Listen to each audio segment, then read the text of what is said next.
ಬಿಜೆಪಿದು ಈ ವಿಚಾರಕ್ಕೆ ಸಂಬಂಧಪಟ್ಟಂಗೆ ಏನು ಸರ್ ಈಗ ಕೇಂದ್ರದ್ದು ಸ್ವಾಗತ ಮಾಡ್ತಾರೆ, ಇಲ್ಲಿ ವಿಚಾರವಾಗಿ ಆಪೋಸ್ ಮಾಡ್ತಾರೆ. ಅಲ್ಲ, ಕೇಂದ್ರದ್ದು ಈ ಜಾತಿಯನ್ನು ಒಳಗೊಂಡಂತೆ ನಾವು ಈ ಜನಗಣತಿಯನ್ನು ಮಾಡ್ತೀವಿ ಅಂತ ಹೇಳ್ತಾ ಇದ್ದಾರಲ್ಲ, ಅದು ಸ್ವಾಗತಿಸ್ತೇವೆ. ಯಾಕೆಂತೇಳಿದ್ರೆ ಪ್ರಾರಂಭದಿಂದ ನಾವು ಅದು ಮಾಡಬೇಕು ಅಂತ ಹೇಳ್ತಕ್ಕಂಥವ್ರೆ, ಅದು ಮಾಡಬೇಕು ಕೂಡ, ಅದು ಅವಶ್ಯಕತೆ ಇದೆ. ಅದು constitutional imperative according to me. ಅದು ಒಳ್ಳೆಯದು, ಸ್ವಾಗತ ಮಾಡ್ತೀವಿ, ಅದರಲ್ಲಿ ಏನಿದೆ ಮಾಡಬೇಕು ಅದು. ಬಿಜೆಪಿ ರಾಜ್ಯ ಜನಗಣತಿ ವಿಚಾರವಾಗಿ ಆಪೋಸ್ ಅನ್ನು ಮಾಡ್ತಿತ್ತು, ಸರಿಯಾದ ಇದು ಮಾಡಿಲ್ಲ ಅನ್ನುವಂಥ ನಿಟ್ಟಿನಲ್ಲಿ. ಅಲ್ಲ, ವಿಷಯ ಇಷ್ಟೇ, ಯಾವ ಪಾರ್ಟಿ ಏನು ಅಂತಲ್ಲ, ವಿಷಯ ಇಷ್ಟೇ. ಅದು ಅಪೋಸ್ ಮಾಡೋದಕ್ಕೆ ಕಾರಣ ಇಲ್ಲ. ಯಾಕೆಂತ ಹೇಳಿದರೆ ಈಗ ಅದು ಅದರ ಅವಶ್ಯಕತೆ ಇದೆ, ಅದನ್ನು ಮಾಡಬೇಕಾಗುತ್ತೆ. ಅದನ್ನ ಈಗಾಗಲೇ ಕಾರಣಗಳು ಹೇಳಿದ್ದೇವೆ. ಈ ಜನಗಣತಿ ವಿಷಯ ಆಯಿತು, ಸಮೀಕ್ಷೆ ಆಯಿತು, ರಾಜ್ಯಗಳ ಮಟ್ಟದಲ್ಲಿ ಮಾಡ್ತಕ್ಕಂಥದ್ದು ಯಾಕೆ ಅವಶ್ಯಕತೆ ಇದೆ ಅಂತಕ್ಕಂಥದ್ದು ಸಾಮಾಜಿಕದ ಹಿತದೃಷ್ಟಿಯಿಂದ ಸಂವಿಧಾನದ ನಿರ್ದೇಶನ ಕೂಡ ಅದು ಆಗುತ್ತದು.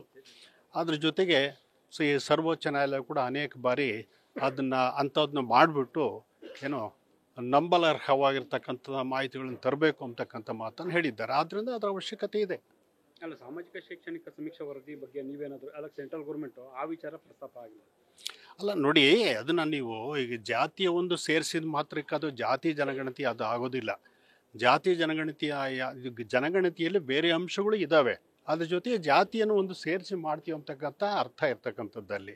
ಹಾಗಾಗಿ ಅದು ಬರೀ ಜಾತಿ ಜನಗಣತಿ ರಾಜ್ಯ ಮಟ್ಟದಲ್ಲಾಗಲಿ ರಾಷ್ಟ್ರ ಮಟ್ಟದಲ್ಲಾಗಲಿ ಅದು ಆಗೋದಿಲ್ಲ. ಅದು ಈ ಬರೀ ಜಾತಿನೇ ಹೇಳ್ಕೊಂಡು ಹೋಗ್ಬಿಟ್ರೆ, ನಾವು ಕೇಳ್ಕೊಂಡು ಹೋದ್ರೆ ಅದು ಜಾತಿ ಜನಗಣತಿ ಆಗುತ್ತದು.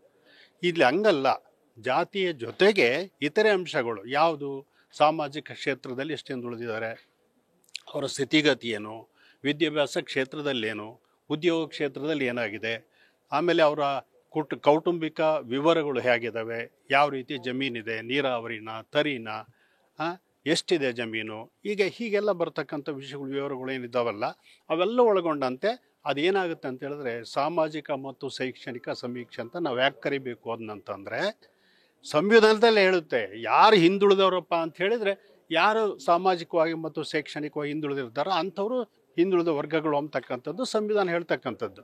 ಅದ್ರೊಳಗಡೆ ಇದೆಲ್ಲನೂ ಬರುತ್ತೆ. ಆರ್ಥಿಕ ಹಿಂದುಳಿವಿಕೆ ಕೂಡ ಅದರಲ್ಲಿ ಬರುತ್ತೆ. ಈಗ ಸೆಂಟ್ರಲ್ ಗೌರ್ಮೆಂಟ್ ನಡೆಸ್ತಿಂದ ರಾಜ್ಯದ ಜನಗಣತಿದು ಮಾನ್ಯ ಆಗುತ್ತಾ ಅಥವಾ ಏನು? ಇಲ್ಲ, ಮಾನ್ಯ ಆಗುತ್ತದು. ಅದು ಯಾಕೆ ಅಂತ ಹೇಳಿದ್ರೆ ಕಾರಣಗಳಿದೆ. ಮೊದಲನೇದಾಗಿ ಕೇಂದ್ರ ಸರ್ಕಾರದಲ್ಲಿರ್ತಕ್ಕಂಥ ಹಿಂದುಳಿದ ವರ್ಗಗಳ ಪಟ್ಟಿನೇ ಬೇರೆ ಇದೆ, ರಾಜ್ಯ ಸರ್ಕಾರದಲ್ಲಿರ್ತಕ್ಕಂಥ ಹಿಂದುಳಿದ ವರ್ಗಗಳ ಪಟ್ಟಿನೇ ಬೇರೆ ಇದೆ. ಬೇರೆ ಅಂದರೆ ಇಲ್ಲಿರ್ತಕ್ಕಂಥದ್ದನ್ನು ಅಲ್ಲಿ ಇರ್ಬೋದು ಕೆಲವು, ಆದರೆ ಎಲ್ಲವೂ ಇಲ್ಲ. ಹಾಗಾಗಿ ಅದು ಒಂದು ಕಾರಣ ಇದೆ.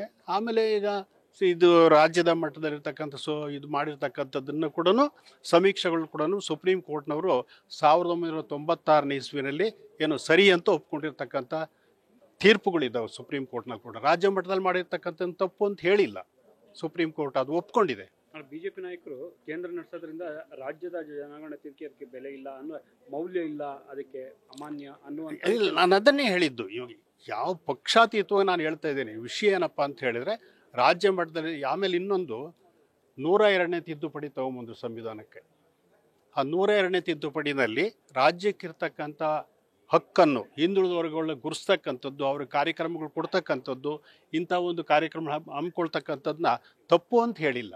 ಅಲ್ಲಿ ನಾವೆಲ್ಲ ಒಂದು ಮಾತನ್ನು ಹೇಳಿದ್ವಿ, ಏನಪ್ಪ ಅಂತ ಹೇಳಿದರೆ ಇದು ಒಕ್ಕೂಟಕ್ಕೆ ತೊಂದರೆ ಆಗುತ್ತೆ, ರಾಜ್ಯದಲ್ಲಿ ಇರ್ತಕ್ಕಂಥ ಹಕ್ಕುಗಳನ್ನ ಮೊಟಕು ಮಾಡಿದರೆ ಒಕ್ಕೂಟ ವ್ಯವಸ್ಥೆಗೆ ತೊಂದರೆ ಆಗುತ್ತೆ ಅಂತಕ್ಕಂಥ ಮಾತನ್ನು ಹೇಳಿದಾಗ, ಅವಾಗ ಇದು ಇಲ್ಲ, ರಾಜ್ಯ ಮಟ್ಟದಲ್ಲಿ ಇರ್ತಕ್ಕಂಥ ಹಕ್ಕನ್ನು ನಾವು ಕಿತ್ಕೊಳ್ಳೋದಿಲ್ಲ, ಏನೋ ಹಿಂದುಳಿದ ವರ್ಗಗಳನ್ನ ಗುರುತಿಸಿ ಅವ್ರಿಗೆ ಕೊಡ್ತಕ್ಕಂಥ ಕಾರ್ಯಕ್ರಮ ಕೊಡ್ತಕ್ಕಂಥದ್ರಲ್ಲಿ ರಾಜ್ಯಕ್ಕೆ ಸ್ವಾತಂತ್ರ್ಯ ಇದೆ ಅಂತಕ್ಕಂಥ ಮಾತನ್ನು ಕೂಡ ಅವಾಗ ಹೇಳಿದ್ದಾರೆ. ಅಲ್ಲ, ಸಿಎಂ ಈಗ ಶಿಫಾರಸು ಮಾಡ್ತೀವಿ ಕೇಂದ್ರಕ್ಕೆ ಅನ್ನುವಂಥ ಮಾತನ್ನು ಸಂಪುಟದಲ್ಲಿ ಇದನ್ನ. ಅಲ್ಲ, ಈಗ ತೀರ್ಪು ತಗೊಂಡ ಮೇಲೆ ಇದು ಇವಾಗ ಅವ್ರ ಉದ್ದೇಶ ಏನಿದೆಯೋ ಗೊತ್ತಿಲ್ಲ ನಮಗೆ. ಏನು ತೀರ್ಮಾನ ತಗೊಳ್ತಾರೆ ಅದರ ಆಧಾರದ ಮೇಲೆ ಕೇಂದ್ರ ಸರ್ಕಾರ ಕೇಳ್ಬೋದು, ತಪ್ಪೇನಿದೆ. ಅಲ್ಲ, ನಿಮ್ಮ ನಿರೀಕ್ಷೆ ಏನು ಸರ್ ಈ ವಿಚಾರದಲ್ಲಿ? ಅಲ್ಲಲ್ಲ, ಅದು ಕ್ರಮ ಏನಿದೆ ಅದನ್ನ ಮಾಡ್ತಾರೆ. ಈಗ ಸರ್ಕಾರಕ್ಕೆ ಕೊಟ್ಟಾದ್ಮೇಲೆ ಒಂದು ವರದಿಯನ್ನು ಅವರು ಅದನ್ನು ಸರಿಪಡಿಸ್ಕೊಂಡು ಮಾಡ್ತಕ್ಕಂಥದ್ದು ಮುಂದಕ್ಕೆ ಸರ್ಕಾರದ ಇದು ಏನು ಕ್ರಮ ಏನಿದೆಯೋ ಅದನ್ನು ಅನುಸರಿಸ್ತಾರೆ. ಅವಶ್ಯಕತೆ ಇದ್ದಲ್ಲಿ ಕೇಂದ್ರ ಸರ್ಕಾರಕ್ಕೂ ಬರೀಬಹುದು. ನ್ಯೂಸ್ ಫಸ್ಟ್, ನಿರ್ಭೀತಿಯಿಂದ ನಿಮ್ಮ ಪರವಾಗಿ.